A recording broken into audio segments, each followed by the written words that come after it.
Welcome to Real as Possible, where two sisters keep it real with hilarious stories from our childhood and honest conversations about faith, life, and everything in between. Welcome.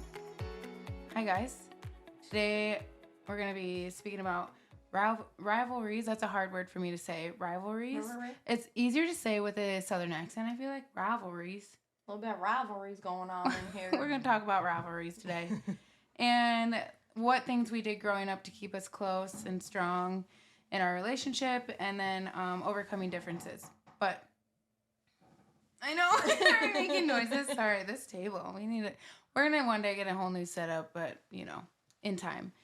But okay, so speaking of Thanksgiving and speaking of rivalries, let's talk about the Michigan-Ohio State game. Yeah. Oh my gosh. Nelly. Listen, fight broke out on the football field. I remember you texted me and you said, "Did you watch the Michigan-Ohio State game?" And I was like, "No, I didn't." So then we get to Joe's dad's house and a whole fight broke out on the football field after the University of Michigan beat Ohio University. It was like a 13-10 upset on Saturday. And these are like two rival teams like brawling after Michigan Wolverines player attempted to plant the flag in the field. And I guess like Coach Ryan Day saw them like start to go out. Yeah, and like plant their flag in the middle of the field, and he, I guess, had seen what was happening, and he was like, "Oh no, that's not about to happen." And then like it hit the fan. It was crazy. I think we watched it like 5 times over and over again. I was trying to dissect it. Trying to figure out, we did too. Like, who started it? Players getting pepper sprayed. Yeah, that was like one of the funniest parts. Just because, like, I actually think I can't remember if it was like number 20, in the Wolverines, but he was the one that kind of was skipping around in the background with the flag, and then Ohio State ripped it from his hands, started booking it with their flag, and then you like pan over and him and his buddy have like pepper spray all over their face, and that was crazy to watch. I have opinions about it. I don't know. Like, I think I kind of go back and forth on things. Right. I'm like, was that a good choice? And then there's other parts where I'm like, yeah. I guess I probably would have. I like good sportsmanship, and I feel like that was kind of, I feel like it was kind of mean trying to plant your flag there. It's not your stadium, not kind, not nice. Mm-hmm. But at the same time, your response matters. Coach Ryan Day, I don't know. We'll see. It's kind of weird, but I think he was the one where like, I think the Wolverines coach kind of, you can read his lips. There was like an official that walked by and he goes, "What happened?" Oh, that was Ryan. Oh, that was Ryan Day. My favorite part was the Michigan player. They're like interviewing the Michigan player. So Michigan started it. Like there's no. Yeah. Oh, for sure. Yeah. No. Because Ryan Day saw it happening. No ifs, ands, or buts. Yes, Michigan started it. Mm-hmm. And like after the fight was done, and it was number 22 that like was continuing to cause problems or whatever. Oh, it's 22, right. And then they interviewed one of the running backs or whatever, and he goes, "Oh man, this is crazy. Like they can't lose with class, figure out how to lose. Like this is bad for the sport." Yeah. So that was pretty interesting to watch. And I mean, I feel like I want to say the year before was a 13-10 upset as well. No? Or was that? That was 2 Nebraska 13-10 games. Oh, that was 2 Nebraska. Yeah, the Huskers. So that's pretty crazy. Yeah. And I think there was like another mini issue with another team later that day. Yeah, there was another fight that happened. And I was like, it's these college teams. Well, then the You're next day feisty. was a professional team that also got into it. And I was just like, what is happening? Like, it was crazy how many people were at each other, and it was all rivalry. Yeah. I also really enjoyed during the Thanksgiving break something that I looked forward to was actually watching Husker volleyball. They're so great. Unfortunately, we lost a match or a set to Penn State, and so we like clinched a title with them. But then the next day, we played again, and we won that, didn't we, Joe? The Huskers, we won that, so that's nice. Yeah. But they are amazing. The Husker volleyball women's volleyball, they are pretty impressive to watch. Yeah. So other than that, I enjoyed seeing the Young family, and I got to visit with a couple other people. So Tanner and Courtney, and found out they also have a podcast, so I'm pretty excited about it. So yeah, that was it. Yeah, I will. Yeah. It's I can't remember actually. Joe, do you remember what it's called? Tanner and Courtney's. It's like a biblically accurate. Yeah, it's like they go through Bigfoot. Yeah, it's. I can't remember what it's called. They don't go. Yeah, it's just like it's like a play on words or something. Like it's. Oh, okay. Yeah, but they're just kind of going through scriptures and kind of like dissecting them, and what even Christians have thought that it meant, but actually what the scripture actually means, and kind of just, I don't know. I think that's pretty much the gist of it. I'm sure they probably talk about giants and dinosaurs and all that stuff too, so that's kind of cool. So it was a fun Thanksgiving. Yeah. What about you? For Thanksgiving, a few days before Thanksgiving, the kids and I went down to Mom's, and Matt stayed back here, and we had just like a really, really relaxed few days there, and it was so nice just to be able to like have nothing but just hanging out with your mom and seeing your siblings and stuff. And then we went to some seafood place, and it was like they make, I don't know, it's like seafood in a bag. I don't know if they cook it in the bag. I'm sorry. Can you just explain this bag? Is it like it's plastic, or is it? So it's like a plastic bag, and it's like steamed? Yes. Okay. It's a steamed bag of that makes more seafood. Sense. And it's got like corn and stuff in it too, but we ordered it, and each of us got like our own. It's a lot of food. I am not a seafood I love it. lover. I just feel like shrimp is like, you don't like shrimp. Rubber bands that taste like fish. Gross. No, I love seafood. Liam loves it. I love sushi. Dying for it. I do love sushi. So we took him. It was pretty much because he really wanted to eat seafood. But he also relates Papa, who is our stepdad, Papa with seafood, because he always would eat the crawfish boil and stuff. Yeah, so when he's like, I really want seafood, where's Papa? Like, he really just wants to visit Papa. Yeah. And he's kind of always been like that. So we got the seafood in a bag, and it comes with a lot of food. Like, a lot. And it's like you get a half-pound crab with all these other things, or a pound. And so Lainey, who is 10, gets her own bag because she didn't know what she really wanted. That girl ate all of it, and some of mine, and some of Liam's. Yeah, and she's a peanut. That's like, crazy. She is my hobbit, man. Yeah, she has like 4 breakfast food. Yeah. Breakfast. What about second breakfast? That's my daughter, man. She will take a second breakfast. So we did that with Mom. Then we came back, and then we visited with Matt's family, and it was good. Yeah. It was really nice. Yes. So last time we talked about, I have to say this because last time, couple episodes ago, we talked about you liking hot chocolate more than eggnog, and I like eggnog. Love hot chocolate. Like, I love eggnog. Well, we went over to our friend Ryan and Aaron's house the other.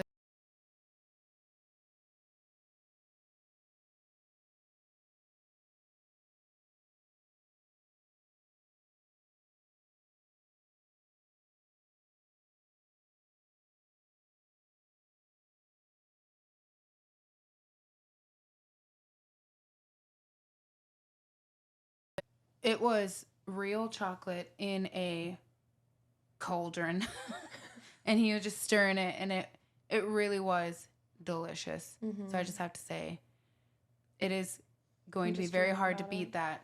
Although, what comes in second for me is tonight's hot chocolate. Yes, that pine cone. Oh my gosh. Oof.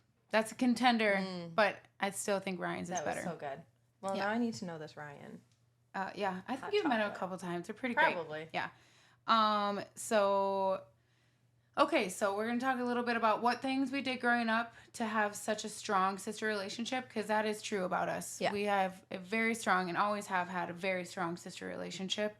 And then sibling rivalry and overcoming differences. Mm-hmm. So what are some things that we did growing up to have such a strong sister relationship? What do you think was like the foundation of that?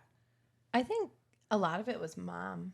Mm-hmm. I think mom had made sure that like us sisters were very close from the beginning. Mm-hmm. And I even asked her because like we hear stories of our cousins who met, like the older one met the younger one and smacked her in the face right away. Mm-hmm. So like I had asked mom a few years ago, like, what was it like for me as a child? I was only 1.5 years when you were born. Mm-hmm. What was I like when I saw you? Was there jealousy? Was there frustration? Was there love? Like, what was it? And she goes, no, you loved your sister. She was like your baby. I mean, I was cute. You were cute.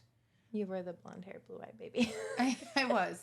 But you were cute too. Like I don't know how I felt when I met you, but I probably just loved you right away as a baby. You was my baby. It's like with our little sister, like you, my little potato, Chesney. Yes, yes. And so, yeah, I would say mom always made a point to stay sweet. That was her big thing. Yes, like, stay sweet. And she still has said it like our whole life. Just stay sweet. I love you. Stay sweet. I really feel like mom, in a big way, wanted to have twins. Like, we dress up the same a lot. Our hair was always the same, except you had super dark hair, super blonde hair. But in a big way, I think I really felt like we were twins for like a hot minute there. Mm-hmm. But even people get us mixed up even now, which is kind of confusing to me. I think more often than when we were little. Yeah. I think they were like... Yeah. I don't know. You got a free meal out of it. So yes, that is true. I mean, now I will say because, well, there's a long stretch there where I had like super dark hair, and that's when people really got us mixed up. And now that I've had LASIK, I don't wear glasses anymore. So we're completely opposite, but we still get mixed up. Yeah, it is crazy. But as far as what we did, I'm not sure. I really just feel like we were, like, I was really gifted and blessed with you. Like, there's, it just, it's just beautiful. I don't know how to explain it. And I do think that there are siblings out there like that. Yeah. Now, sibling rivalry is, like, a super common thing. I mean, like you said. Yeah. Because someone brought this up to us to talk about sibling rivalry, and like I tried to think about it, and I was like, I don't really like. We had our issues, but it was like the common like, you know, you gotta share or be nice or you know what I mean, like something like that. But when it comes to rivalry, like we never really had a massive, like we've seen rivalry in siblings around us, but I don't think that we have really had it to a big extent. Yeah. But like thinking about it, I was like, sibling rivalry is a common thing that does happen. And if you look back as to when it started, biblically, it was with Cain and Abel. You know, like it was from the beginning, and it was jealousy, you know, and like you and I have definitely had like those moments. But we like... I'm trying to think of a time where we were jealous of each other. I'm trying to think... this one was kind of silly. Are you ready? Yeah. Okay. I'm sorry I interrupted you. No, also, this is what you get with... Sorry, I'm trying to think of... I think there was a time where Joe and I just moved to Wisconsin. Okay. And you had like a super nice car. And like, oh, is that the 200? Yeah, you had like it was brand new car. Like that right year, and like you know, that was a good car to us. I mean, you had been shopping at like super nice brand name places, and Joe and I literally just sold and gave away everything and came over on, you know, like a cheap car that was, who knows if it was going to break down. So I think there was like moments of envy there. Yeah. That's my favorite car that you guys had. The Impala was a beast though. I think Joe hit a deer or two. And maybe 3 deer, and that thing was still running strong. Do you remember when I came home, because we were neighbors? Yeah, when I came home, and I lived on top. You lived on top, and I lived on bottom of the apartment. And I came home and it was raining. Your guys' window was down, and so instead of like having you guys go get it, I started covering it with like umbrellas and stuff, and I even put a rubber duck on there. That was because we couldn't roll the window up. Because I sideswiped that person. Sideswiped that lady. And James. Your dad had the door like toe rope. Like, sounds about right. Okay, let me tell you about some of the most ghetto things with my dad. They're our favorite things, though. They are the greatest, but we grew up with some really broken clunkers. And you know what? It's fine. But there were moments where I'm like, Dad, you can drop me off here. But what he bungee corded the door. And he even had like, he just loved, he's a kid at heart, Dad is. Yeah. But like, he loves to work on them. You know what I mean? The harness. Because he loves NASCAR, so he had like one of those harnesses that are meant to go for 250 miles per hour, and he's only going 50. It can only go 50.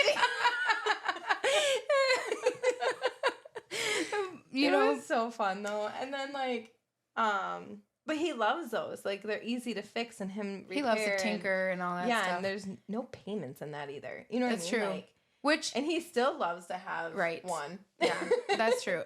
Which I was reminded though, like I mean, in a lot of times where I feel envy or jealousy or I always say like comparison is the thief of joy. Mm-hmm. And so I would compare myself to like, you know, Joe and I had nothing coming over here, and you never rubbed it in our faces. You were so like, that's another thing too with siblings is sometimes you get that where, you know, and sometimes I would feel the opposite where I'm like, oh my gosh, I don't want to like come off like I got this new vehicle or anything like that. Yeah. Right. Like and this last one, I had buyer's guilt or whatever it is. And I was like, ugh, I don't like that.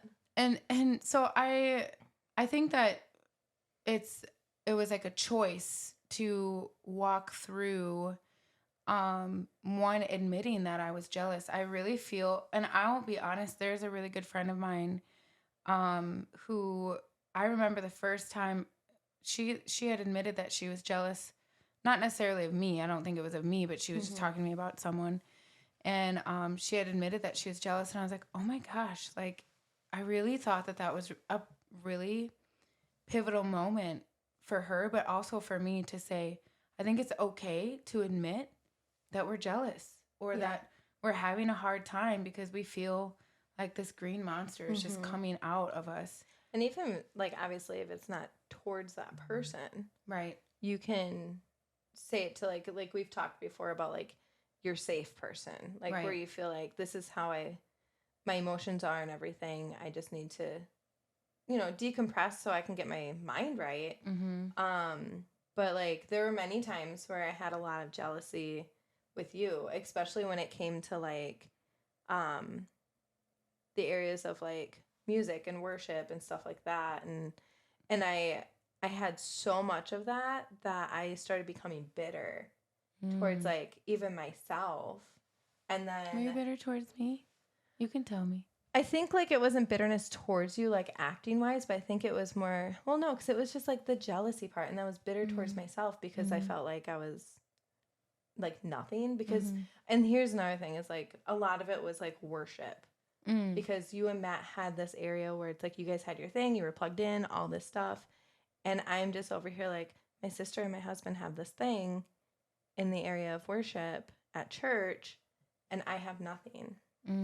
But I've also had some negative things kind of like spoken, not like, I don't want to say spoken over me in that sense. Maybe spoken to you. But definitely spoken to me where it was like, well, that's not your calling, but this is. Like, this person said, like, your calling is to just take care of your kids. You know what I mean? So that was really hard for me to understand because I had this other area. And so it was just a very toxic time. And there's a lot of hurt in that area. And so I put a lot of that pain towards a collective group of people from this one person. And kind of just carried over. Yeah. And so through, everything just kind of started rippling like a domino effect of emotions and how I felt about people and stuff like that. And then I was also just very insecure and shy. So when it did come to singing, I didn't know what to do or how to do it or feel even secure to do it. Yeah. And like as years went on, I started feeling better. But like the best part too was my hope was one day be like, oh, I really want to lead worship with my sister. And then we got to do that. And I think that's the point of choosing to climb out of this pit of jealousy of like, there are things that I would turn my like envy and jealousy into being inspired by you because, and then also like just encouraging each other. Like there are things that I didn't know that you looked up to me for, and there are things that you didn't know that I looked up to you for. Did I say that right? I hope so. Well, we understand what you're saying. But I hope so. But I think that being open with each other has always been something that has probably made us closer. Yeah. Being able to process our emotions with each other, or even like with our spouse to like get our brains right and our minds right. And being able to like step forward in that, because a lot of times I've noticed things is like I will get very pulled back and I have to catch myself because now I recognize it. Yeah. Another thing that I was told the importance of is to turn that jealousy into joy. And that is a choice. So I could be like, wait a second, this is like a jealousy green monster kind of feel. I don't like it. And I don't like where it puts me. So I'm going to choose to be happy for this person instead because they deserve it. And this is about them. And I don't want it to be about me. So I have to redirect that mindset and everything. You know, Berenstain Bears is really great with that. There's a story. You love them. I do. I barely read Berenstain Bears, but you like them. Yeah, I do. Matt loves them. And our kids grew up with them. Every single night is like a itty bitties. And they just have really good stories like that. Like there is like a green monster jealousy book that they have. And we've even had to pull it out, I think, on Lainey once. Where we're like, right here, let's be reminded, dear child. I mean, I do think that, you know, we do have other siblings. And that's probably something that we should have maybe talked to our brother about, because I do think that there was probably, you know, Chris always felt that you and I were treated differently than he was. But we also had each other and we were so close. Right. And so I think that there was a little bit of bitterness and resentfulness towards you and I.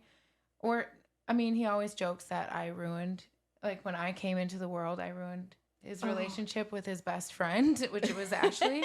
It's like, I can't help that. But to be honest, Chris was treated differently than we were growing up. But I think that probably added fuel to the fire. But again, on both sides of it, like I never wanted to give up on my relationship with him because I love him so much. He's like one of my favorite people. Yes. Like I never wanted, I just wanted him to see it through. Like I'm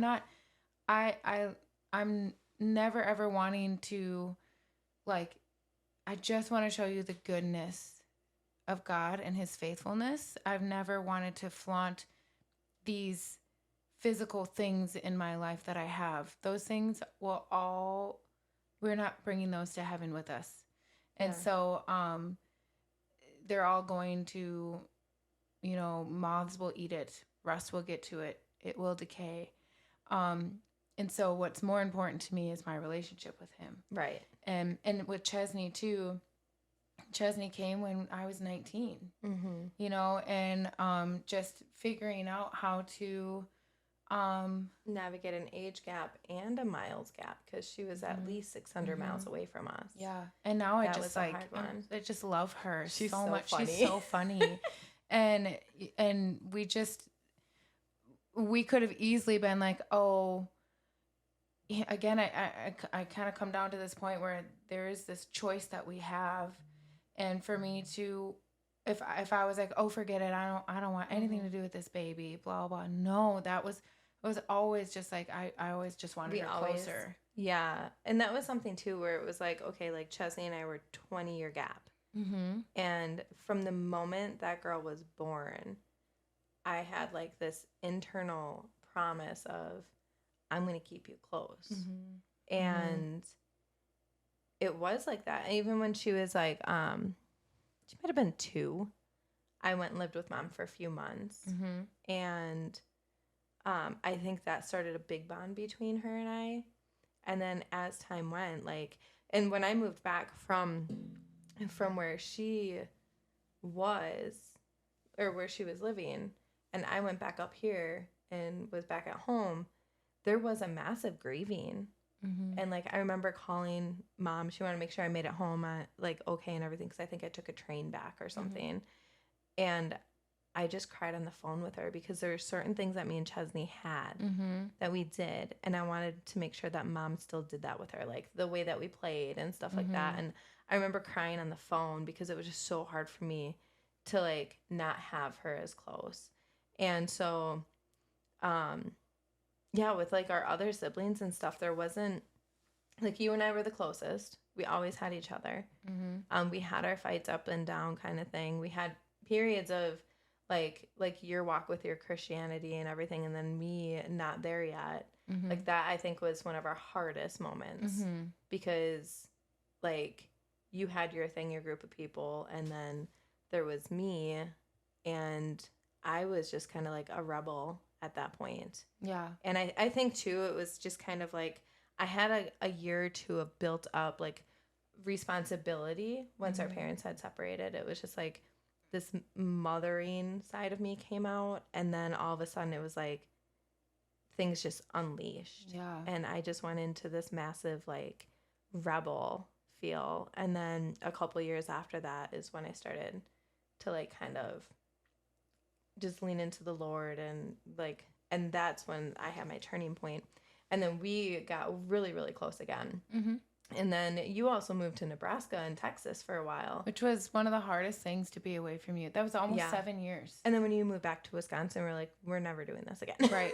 and when I think about, I do think that there was probably a little bit of trying to figure out how to walk through when, because my best friend growing up, I had 2 best friends growing up, and it was Terry and Heather. Mm-hmm. And I think that was probably something growing up where I was young. We were young.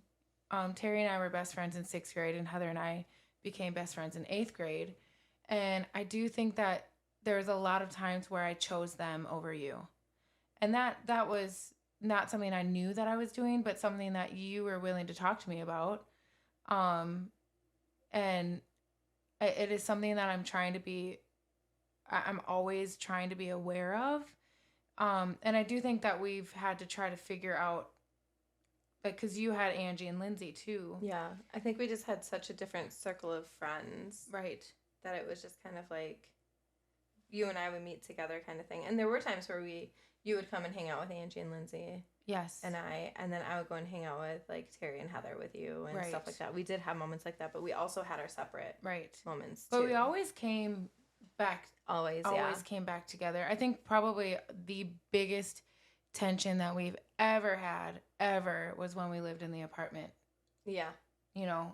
And which is weird, because I was asking a couple people in our lives, like, what did you do when you had Sibling Rivalry? And one of my friends said she like could not stand her sister when they lived together. Mm-hmm. But once they got space from each other, and once her older sister had moved out, that's when they started to become close. Yeah.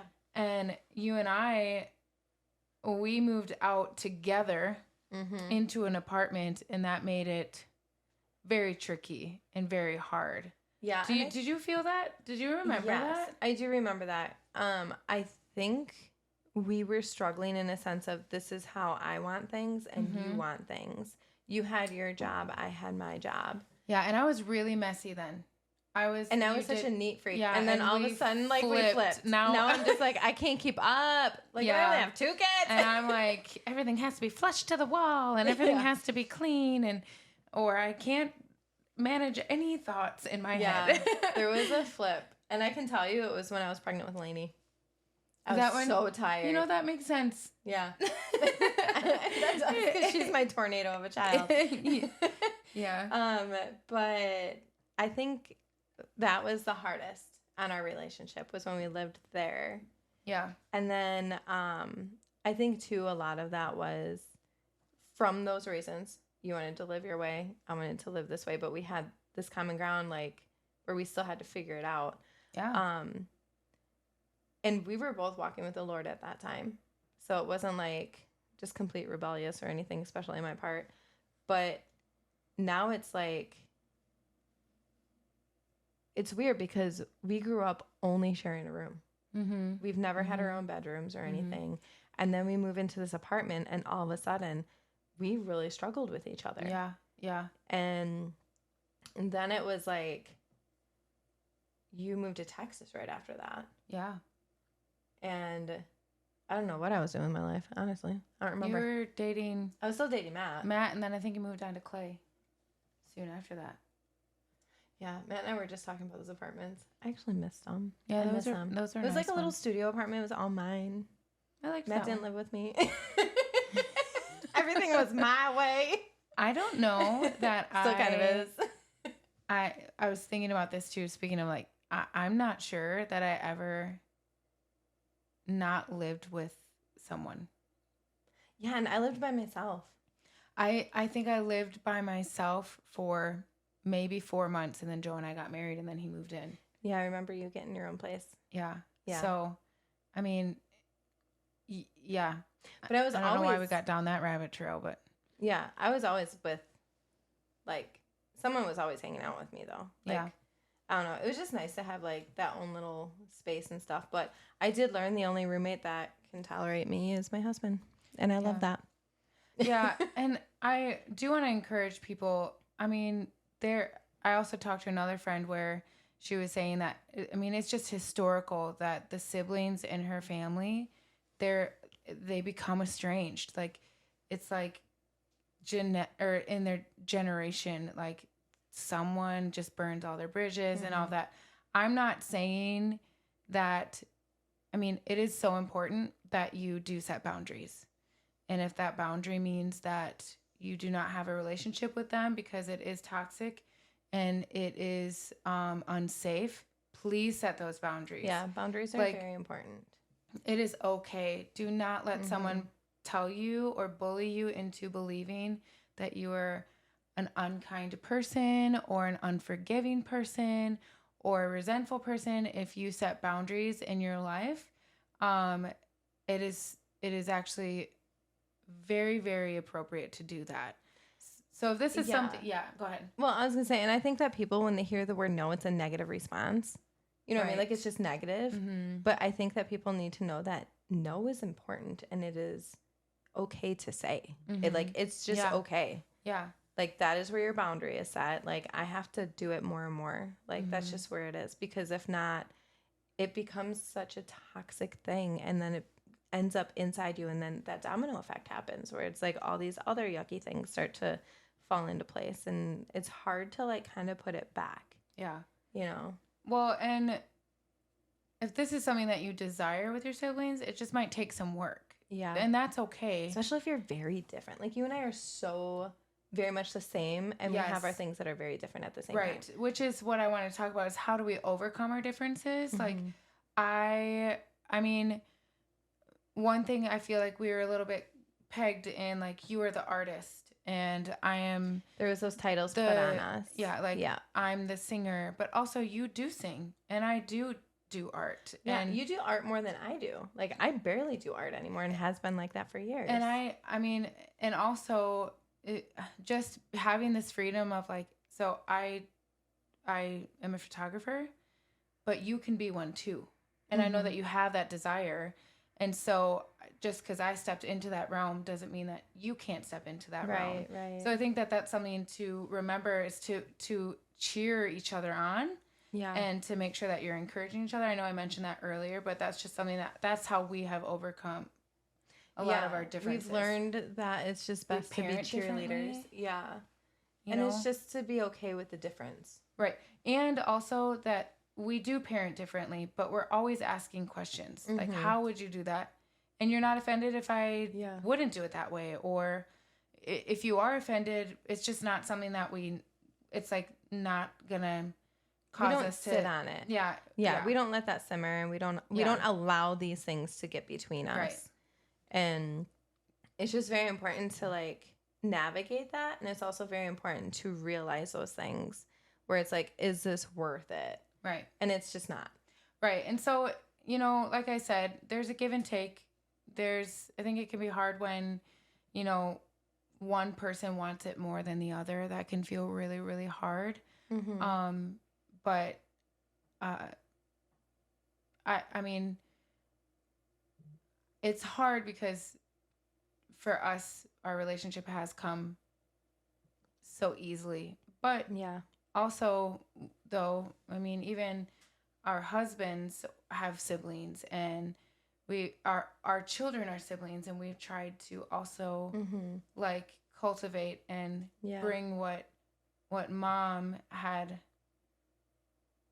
you know, tried to, I don't know how to say, like, bring us together and keep us together. I try to do that with our girls too, of making sure that they're spending time with each other, they're kind to each other.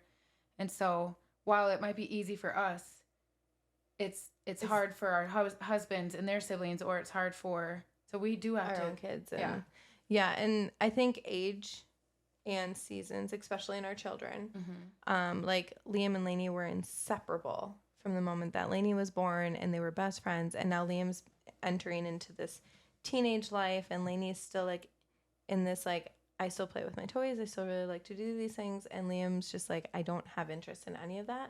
So we're starting to see that kind of stretch their relationship a bit.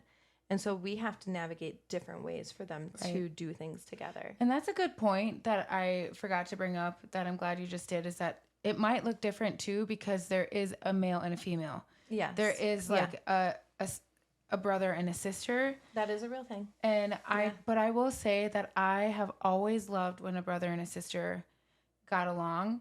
I mean,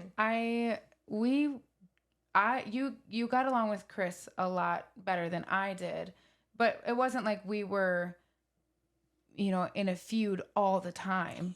It was just he kicked my butt a lot. One more year with him. That is true. But he was like, well, do you remember when we would watch TV? Oh, we knew when commercials came on, we ran, because it was like WrestleMania. Like, he couldn't sit. But remember, like, we would especially hear stories from our parents where it was like, me and Critter were really, really close for like a little bit there when I was very young. And I was kind of in the middle in a sense, like literally I was a middle child. But it was me and my brother. And then, and he so I call him Critter, but he's also known as Chris. But Critter would, when I came home from the hospital, Mom went to check on me and I wasn't in the crib. And she like panicked. And she went looking for me. And she found out that Critter had taken me out of the crib, pretty much by my neck, and laid me down on the floor and put his cars around me. And he had said he wanted to play with his sister. And it was just like, I hear these stories, I'm like, oh, how sweet. And then a few years fast forward, and we're running from him. Yeah, it's true. But like, there are things like when I hear stories, like it kind of gets to this thing where it's like, whoa, I was the instigator. Like I would hear these stories and be like, what was one of them? It was like, Critter I got angry at Critter and I hit him with a skateboard or something like that. I was super little, don't remember. It was a story that was told. But then I blamed it on you or something like that. Like I would turn it around and be like, it was this one. Listen. Yeah. One time. But now I feel too much guilt to do anything like that. One time when we were really little, we lived in a trailer and all three of us had one room. And we were really little. Like I was 6, maybe 5, 6, whatever. Yeah. So we were young. But my dad, you could always tell when my dad was coming, like Ashley and I were laughing and we're all laughing and you could always tell Ashley's on the bottom bunk, I'm on the top bunk. And you could tell when my dad was coming because you could hear his footsteps. His stomp. And like. That was our warning yes, shot. And that was the warning. And that was the second warning. Right. Ashley comes up to wait. Why? Wait, I'll tell you. Okay. First you were behind me and my dad would be like, I don't want to hear another peep from you again. And Peep. Ashley went, peep. And you know what happened? Ashley wormed her tiny little body behind mine against the wall. And like wedged in between the bed and the wall. So my dad thought that he was spanking Ashley and spanked me instead. Yep. Beep. That's all. That's all it took. Okay. And I'm like, Daddy, no! And I don't fully remember it, but I'm pretty sure I was probably laughing. Yeah. She would laugh when my dad would try to spank her. Do you remember that? You would start giggling. I'm like, I'd be like, just take it like a man. He would get so mad at me for doing it. I was like, but I would laugh at him every time. I was very militant. Like when my dad would spank me, I'd be like, okay, like do it. Not me. And then Ashley would be like, joke. Yeah, I'd start laughing. I'm like, don't laugh, it hurts hard. Like worse. Yeah, I'm full of wisdom from a young age. Anyway, that's all we have, really. I mean, I'm not sure that we helped at all, but it was fun. When? What are you talking about? I'm wrapping this up. Oh, I was wondering what you were doing. Did you forget what we were doing? Yep. That's how natural this is. When? I thought you were talking about like the story. Like I segued so well. Yeah. Goodbye. Bye. Thanks for listening to Real as Possible. Don't forget to subscribe, leave a review, and share the laughs with someone who needs it. See you next time.